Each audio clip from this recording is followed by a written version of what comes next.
Hi, my name is Sarah Hopman, and I am the Maui County Health Volunteer Co-Coordinator. The Maui County Health Volunteers is part of the Hawaii Medical Reserve Corps, and MRC, Medical Reserve Corps, is a nationwide program that is used to manage, credential, and deploy medical volunteers out in response to emergency situations. So I was going to take a minute to orient you to the program and let you know a little bit of the history behind it. The mission statement of the Medical Reserve Corps is to engage volunteers to strengthen public health, emergency response, and community resiliency. So here in Maui, we have volunteers that build strong, healthy, and resilient communities. So MRC was founded in 2002 after President George Bush's State of the Union. He called for Americans to volunteer to support their country. So we are a partner program of Citizen Corps, which is a national network of volunteers dedicated to ensuring homeland security. So after 9/11, there was an abundance of volunteers that came forward and wanted to volunteer to help the efforts in New York City. But there was no system to track, credential, and manage those volunteers. So the overwhelming response of volunteers wanting to help quickly overwhelmed what the emergency managers could provide. So this meant that well-meaning and qualified volunteers were turned away. So we are a network of community-based units initiated, established, and managed by local agencies to meet the public health needs of our community. We are sponsored by the Office of the Assistant Secretary for Preparedness and Response under the U.S. Department of Health and Human Services. So here in Maui, we are housed under the Public Health Emergency Preparedness Office, which is part of the Department of Health. So we help with a lot of different things.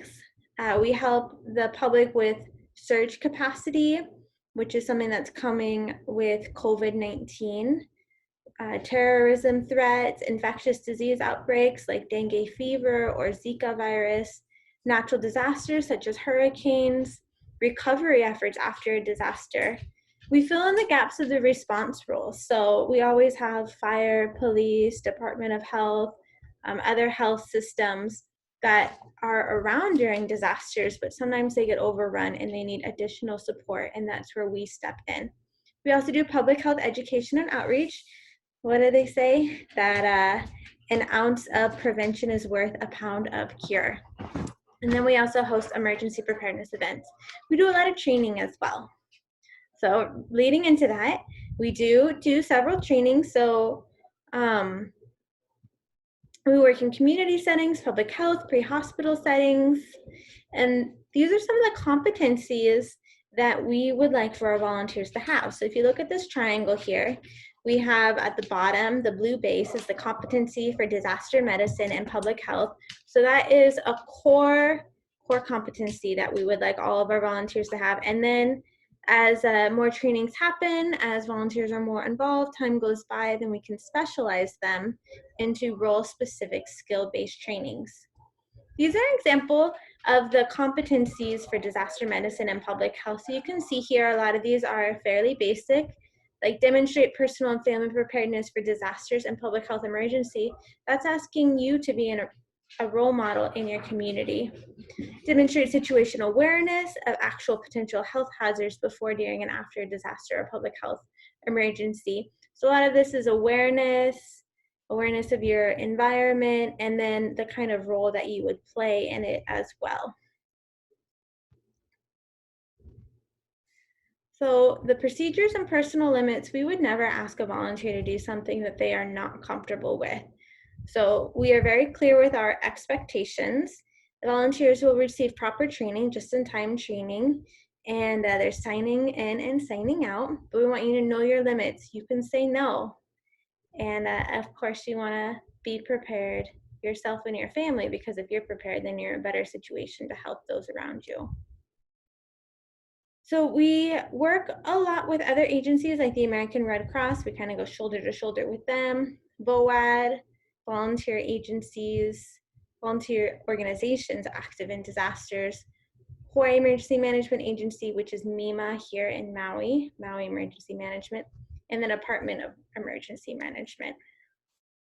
So we get activated through the EOC, which is the Emergency Operations Center, which is down in the county building.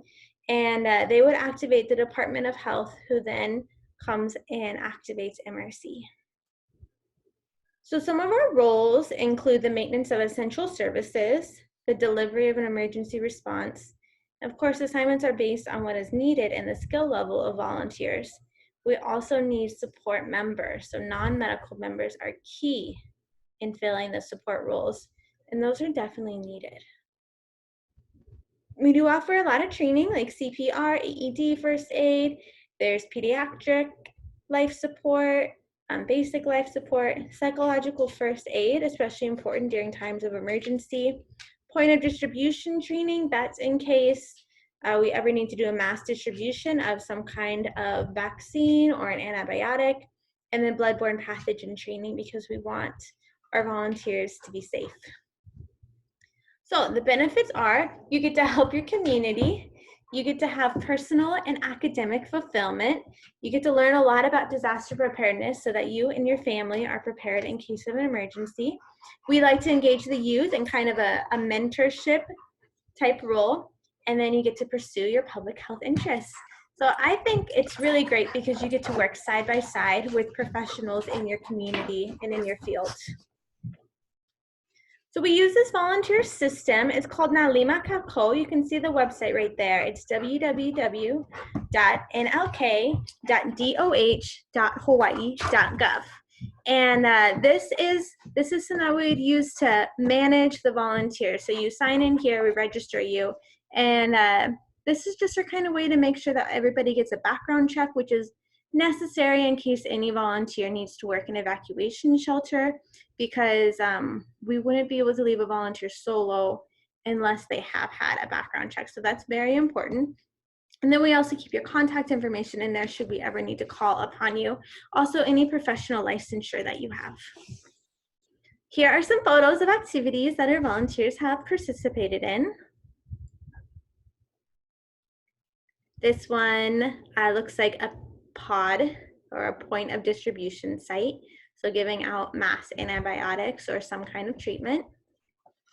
These are examples of activations that we've had. So Hurricane Lane, Tropical Storm Olivia, Tropic Care, which is when the National Guard comes in and they provide healthcare for free to the community. Stop Flu at School, that is an annual clinic that we do at the elementary schools here to make sure that we get our population immune, or not immune, but vaccinated against the flu. And then we're having a big response for COVID-19. So thank you so much for listening to this orientation video. If you have any questions, you can email mchv@doh.hawaii.gov or call the number 808-357-7240, and we'll be happy to help you, okay? And thank you. Welcome aboard.